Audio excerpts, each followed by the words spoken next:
Сәлем бәріңізге құрметті достар. Бүгін бізге осындай 4 есеп келіп қалды. Бұл есептер жалпы тестте көп кездесетін есептер. Дәл осындай болмағанмен осындай мағыналы. Сондықтан да бұл есептерді шешіп білу бізге өте маңызды болады. Сонымен бізде бірінші есеп міне. Ашық хаттың бағасы 45 теңге. Жазып қояйық. Ашық хат АХ деп қояйық. 45 теңге. Айнұрда 20 теңгеліктер бар.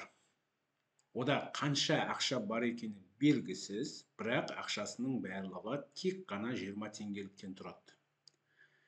Егерде дейді, сатушыда қайтаратын ақша болмаса, Айнұр кем дегенде минималды неше ашық хат сатып алады. Біз 20 теңгені жазып қояйық. Бұл Айнұрда бар ақшаның номиналы. Бұл есепті логикалық түрде шешуге болады, бірден айтуға да болады жауабын, бірақ біз қадамдап шешіп көрейік. 45 теңге, яғни мына біздің общий сумма қанша бана ашық хат алсақ та 20-ға қалдықсыз бөліну керек. 45 бірден білеміз, бөлінбейді. 45-ті 2-ге көбейтеміз. 90. 90-да 20-ға қалдықсыз бөлінбейді. Ары қарай 3-ке көбейтіп көрейік. 135 болады. Бұл да әрине 20-ға қалдықсыз бөлінбейді. Келесі біз 4-ке көбейтеміз. Бұл жерде 180 деген сан шығады. Бұл 20-ға қалдықсыз бөлінеді. 9 монета керек болады бана 20 теңгеліктен. Бірақ бұл есептің жауабы емес, есептің жауабы бізде 4. Сонда біздер, кешіресіздер, біздер емес, Айнұр 4 ашық хат сатып алады, кем дегенде. Міне, мына жерге жазып қоямыз 4 жауабы.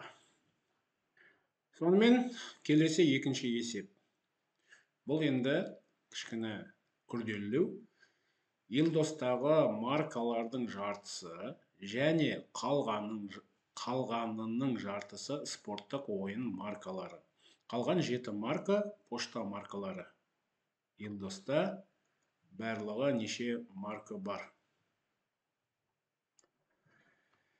Енді бірден есептің шартын толық түсіндіріп кетейін. Елдоста бір қандайда маркалар бар, қандайда мөлшерде. Ода спорттық ойын маркалары бар және қарапайым пошта маркасы бар. Бізге неше шынында да Елдоста неше марка бар екен табу керек. Енді шарт не дейді? Елдостағы маркалардың жартысы. Біз давай Елдостың маркаларының санын X деп белгілейік. Белгісіз бізге. Ал осы Елдостағы маркалардың жартысы дегеніміз бұл 2-ден 1 X. Және қалғанының жартысы. Бұл нал деген сөз, бана біз жартысын алып тастағанда тағы да жартысы қалды ғой 2-ден 1-дің. Соның жартысы. Ол енді 2-ден 1-дің жартысы дегеніміз 4-ден 1 болады. 4-ден 1 X. Және бізде тағы 7 марка бар да қалған. Бұл пошта, қарапайым пошта маркасы. 7. Енді осы есептің шартына сәйкестендіре отырып, біздер теңдеу құрайық. 2-ден 1 X қосамыз, 4-ден 1 X және қосамыз 7. Бұл бізге жалпы маркалардың саны Елдостағы X деп едік. Міне біздер осындай теңдеу құрастырдық, енді ары қарай оңай болады. 2-ден 1 мен 4-ден 1, 2-ден 1 X пен 4-ден 1 X-ті қосамыз. 2-ден 1-ге 4-ден 1-ді қосуды сіздер білесіздер әрине. Сонда да мен сіздерге көрсете кетейін. 2-ден 1 қосу 4-ден 1. Біздер ортақ бөлімге келтіреміз. Ортақ бөлім 4. Сонда 4-ден 3 болады. Сонымен жазайық ары қарай. Мынау бізде тек жай ғана қосып көрсеткенім. Сонда 4-тен 3 x қосамыз. Мына жерде 7 қалды. 7 тең болады x деген бізде шықты теңдеу. Ақшамдалған. Енді x-ті табу үшін біздер мына 7-ні орнында қалдырайықшы. Кері таңбамен шықпау үшін оң жағына 4-тен 3 x-ті шығарамыз. Сонда x 4-тен 3 x бізде теріс таңбамен шығады. Сонда 4-тен 3 x болады. Енді бұл жерде 7 тең деп жазып қояйықшы. X бізде бүтін сан, содан 4-тен 3-ні алып тұрғанда, логикалық есептегенде 1-ден 4-тен 3-ті алғанда 4-тен 1 қалады. Сонда 4-тен 1 x болады екен. Енді бұл жерден x-ті табамыз. Ол үшін 7-ні 4-тен 1-ге бөлуіміз қажет. Ал біздер білеміз, бөлшекке бөлу үшін оны кері бөлшекке көбейткенге тең болады. Бөлу дегеніміз. Сонда 7 көбейту 1-ден 4 болады. Ол 4 деген сөз 4-тің өзі шығады, енді 4-ті 1-ге бөлгенде. Сонда 28. Сонымен елдоста барлығы неше марка бар деген сұраққа жауап бердік. 28 марка. Оның 7-еуі қарапайым марка болғандықтан, қалғаны 21-і банағы спорттық ойын маркасы болды да, спорттық. Сонымен біздер жауабын таптық. Елдоста 28 марка бар екен. Жазып қоямыз. Сонымен достар, үшінші есепке де келіп жеттік. 23-ші суреттегі А, В, С, Д төртбұрышының ауданын табыңдар дейді. Ол сурет бізде міне А, В, С, Д.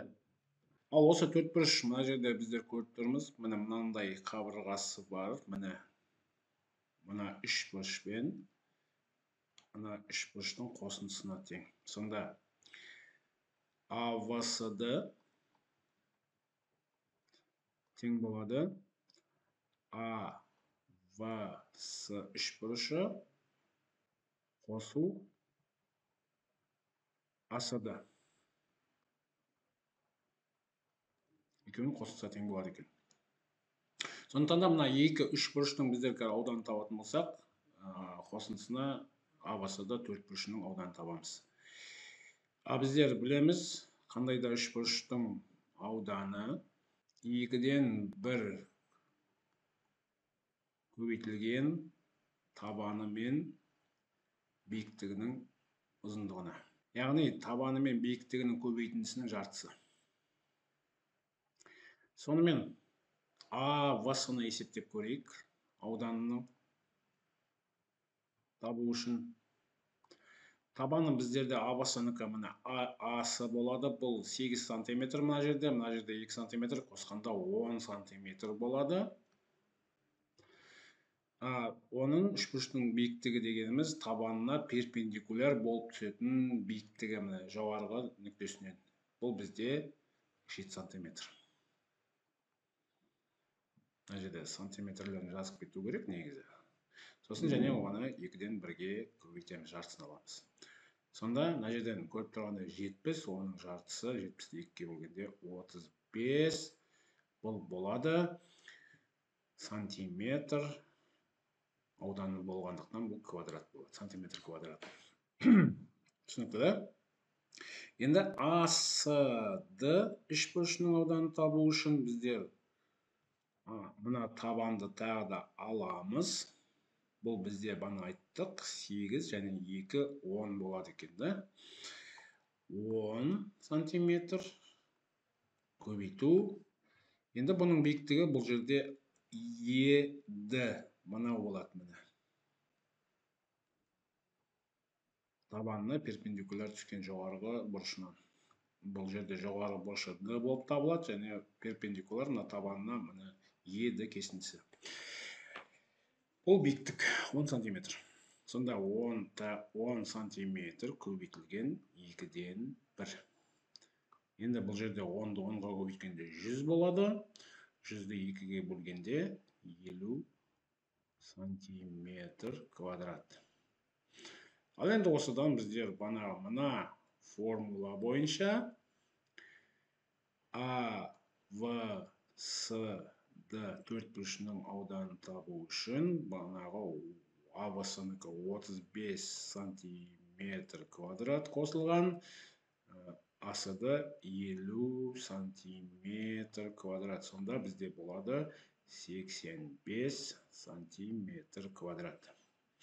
Мына жерге жазамыз 85 сантиметр квадрат.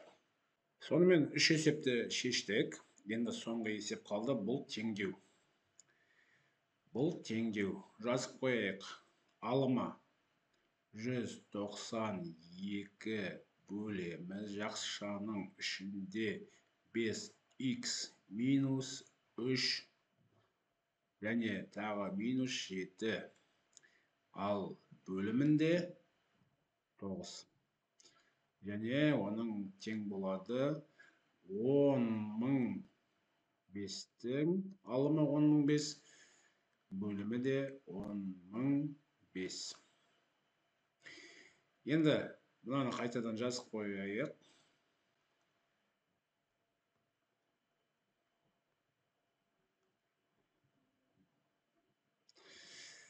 Енді тең болады дегенде 1005-ті 1005-ге бөлгенде біздерде не болады?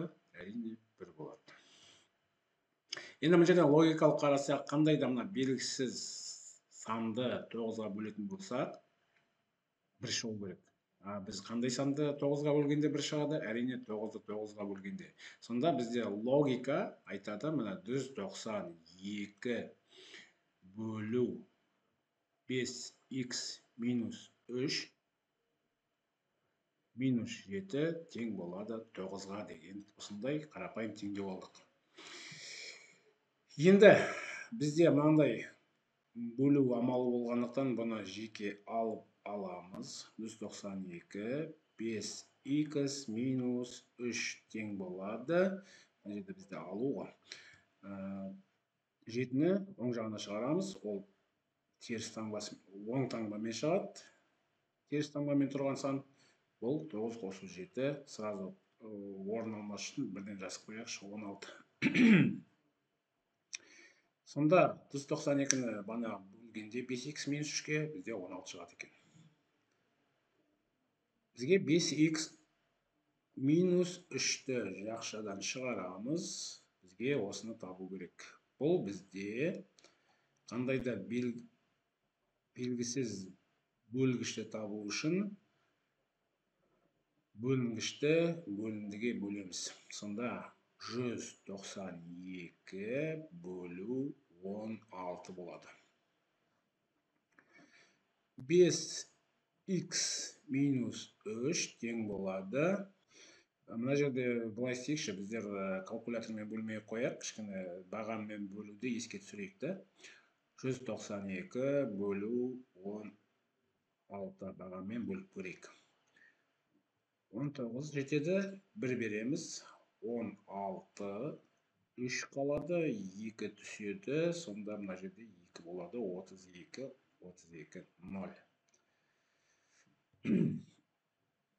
Сонда бізде жауап 12 болады. Так, мына жерден бөліп тастайық. Енді 5x-ті табу үшін минус 3-ті оң жағына шығарғанда оңмен шығады, 12 плюс 3 болады. 5x-іміз тең болады 15-ке. X белгілі. 15-ті 5-ке бөлеміз. X тең болады 3. Міне біздің жауап. Мұнда жазамыз. X тең болады 3. Енді орнына қойып көрейікші, міне. 192 бөлу 5 үшін 15, x-ның орнына 3 қойып атырық қой. 15-тен 3 алғанда 12 минус 7 бөлу 9 тең болады 1 дейміз. 192-ні 12-ге бөлгенде мына жерде білеміз, 16 шығады. 16 минус 7 9 тең болады 1. 16-тан 7-ні алғанда 9 болады, 9-ды 9-ға алғанда 1 болады. Міне теңдеуіміз дәлелденді. Жауап x 3-ке тең. Міне құрметті достар, осындай 4 есепті шығардық. Тағы да қайталап айтамын, бұл есептер қандай да тесттарда кездеседі. Сондықтан да осындай есептерді шешіп біздер білуіміз керек. Егер де осы тақырып қызықты болса, біз әрі қарай да осындай қиын есептерді шығарамыз.